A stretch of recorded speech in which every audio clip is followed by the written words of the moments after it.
Assalamualaikum warahmatullahi wabarakatuh. Perkenalkan, nama saya Dela dari kelas PAI 4D dengan NIM 231118.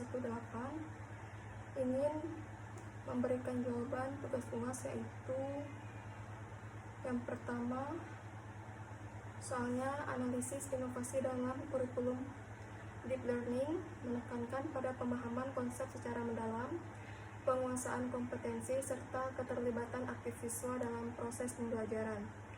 Sebagai calon pendidik PAI dan budi pekerti, bagaimana cara kamu mengintegrasikan pendekatan berbasis proyek atau pembelajaran berbasis masalah dalam mengajarkan materi toleransi dan kerukunan antarumat beragama pada siswa SMA? Jelaskan secara rinci tahapan-tahapan yang akan kamu lakukan, media inovatif apa yang akan digunakan.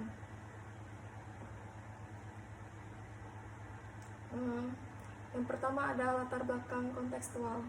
Kurikulum Merdeka dan konsep deep learning mengarahkan pendidik untuk tidak hanya mengajar apa yang harus diketahui siswa, tetapi juga bagaimana mereka mengajar dan mengapa hal itu penting. Untuk materi PAI, khususnya toleransi dan kerukunan antarumat beragama, guru dituntut tidak hanya mentransfer pengetahuan normatif, tetapi juga menciptakan pengalaman belajar yang mengunggah kesadaran spiritual, sosial, dan etika siswa. Dalam konteks keberagaman Indonesia, membangun kesadaran toleransi menjadi bagian dari penguatan karakter kebangsaan dan ajaran Islam rahmatan lil alamin. Tujuan inovasi yang pertama ada meningkatkan pemahaman dan pengalaman siswa tentang makna toleransi secara mendalam. Yang kedua, mendorong siswa berpikir kritis terhadap isu-isu keberagaman agama di masyarakat. Yang terakhir ada menanamkan nilai-nilai Islam yang universal seperti tasamu atau toleransi, ukhuwah ihsaniyah atau persaudaraan sesama manusia, dan ta'awshi islami atau hidup berdampingan secara damai.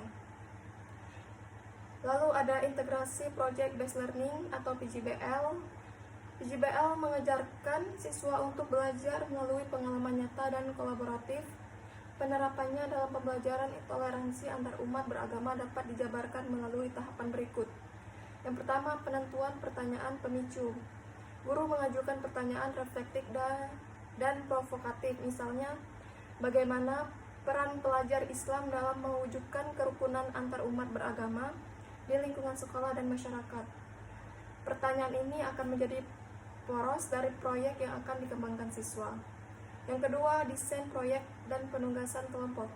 Siswa dibagi ke dalam kelompok heterogen.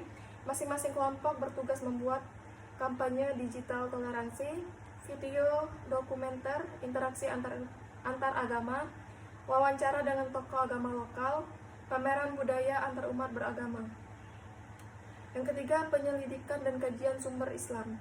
Siswa diminta menelaah ayat-ayat dan hadis yang mendukung toleransi, seperti Quran Surat Al-Hujurat ayat 13 tentang pentingnya mengenal perbedaan. Lalu ada Quran Surat Al-Kafirun tentang sikap toleransi dalam keyakinan. Selanjutnya ada hadis Nabi SAW tentang tetangga dan non-muslim. Mereka juga dapat mengkaji tokoh-tokoh Islam yang dikenal menjunjung tinggi toleransi seperti Wali Songo atau Umar bin Khattab. Yang keempat ada pengolahan dan pembuatan produk.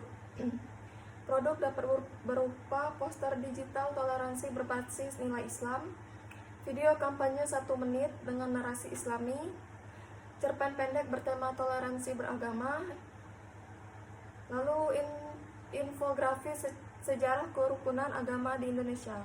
Yang kelima ada presentasi publik. Produk dipresentasikan di depan kelas atau dipublikasikan di media sosial sekolah untuk menjangkau audiens yang lebih luas. Yang keenam ada evaluasi dan refleksi. Refleksi dilakukan melalui diskusi kelas dan penilaian diri. Apa makna toleransi setelah melakukan proyek ini? Lalu bagaimana sikap mereka berubah setelah memahami ajaran Islam yang mendalam tentang kerukunan? Media dan teknologi inovatif yang digunakan.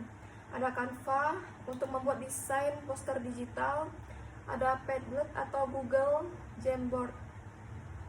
kolaborasi dan brainstorming online, ada CapCut, edit video kampanye, ada Google Form, evaluasi, kuis reflected, dan terakhir ada YouTube atau podcast untuk publikasi hasil karya. Lalu soal kedua, inovasi budi pekerti di era digital, fenomena cyberbullying dan penyebaran konten negatif semakin marak di kalangan remaja. Bagaimana inovasi pembelajaran budi pekerti dapat berperan aktif dalam membekali siswa dengan etika digital yang kuat berdasarkan nilai-nilai Islam. Lalu jelaskan strategi yang bisa kamu terapkan untuk membentuk karakter siswa agar bijak dalam berinteraksi di dunia nyata.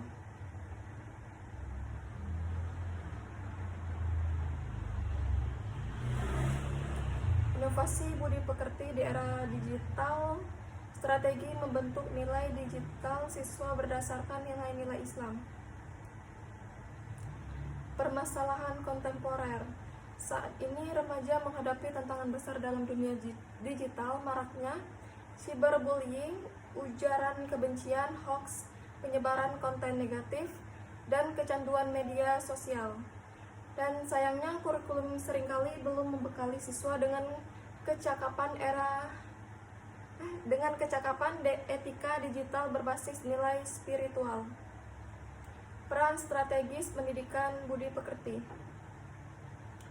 Pendidikan budi pekerti tidak hanya mengajarkan akhlak konvensional di dunia nyata, tapi juga harus menjangkau perilaku online, termasuk menjaga lisan digital, yaitu ada komentar, status, dan caption. Yang kedua, bertanggung jawab atas informasi yang dibagikan. Yang ketiga, menghindari perundungan dan fitnah digital. Strategi inovatif yang dapat diterapkan. Yang pertama, integrasi materi etika digital Islami. Menyusun modul khusus dengan tema. Yang pertama ada adab bermedia sosial dalam Islam. Yang kedua, etika muslim dalam memberi komentar. Yang ketiga, menghindari fitnah digital dan tabayun. Yang keempat, bahaya gibah dan hasad digital.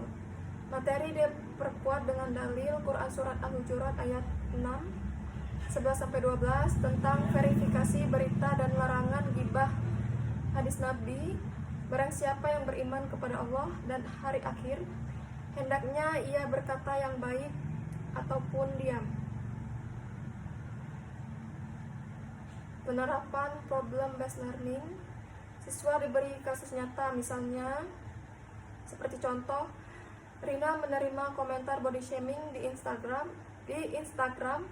Ia merasa tertekan dan mulai menarik diri, dan apa yang seharusnya dilakukan teman-temannya dan guru PAI. Dari kasus ini, siswa berdiskusi dalam kelompok untuk menyusun solusi berbasis syariat dan moral Islam. Yang ketiga, literasi digital Islam. Guru mengenalkan platform Islami edukatif. Yang pertama, Muslim or ID, Yufid TV, Islami.com sebagai alternatif positif. Yang kedua, pelatih siswa memilih konten berkualitas, menilai hoax, dan menerapkan prinsip Saddus Zari'ah atau mencegah jalan menuju kerusakan. Yang keempat, proyek kampanye etika digital Islami.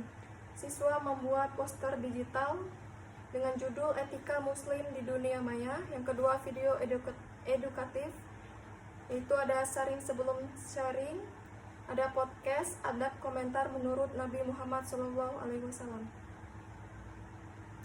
Yang kelima, penguatan karakter melalui keteladanan digital. Guru menjadi teladan digital, menggunakan WhatsApp atau grup kelas dengan sopan, tidak menyebar hoax dan menegur dengan bijak jika ada pelanggaran.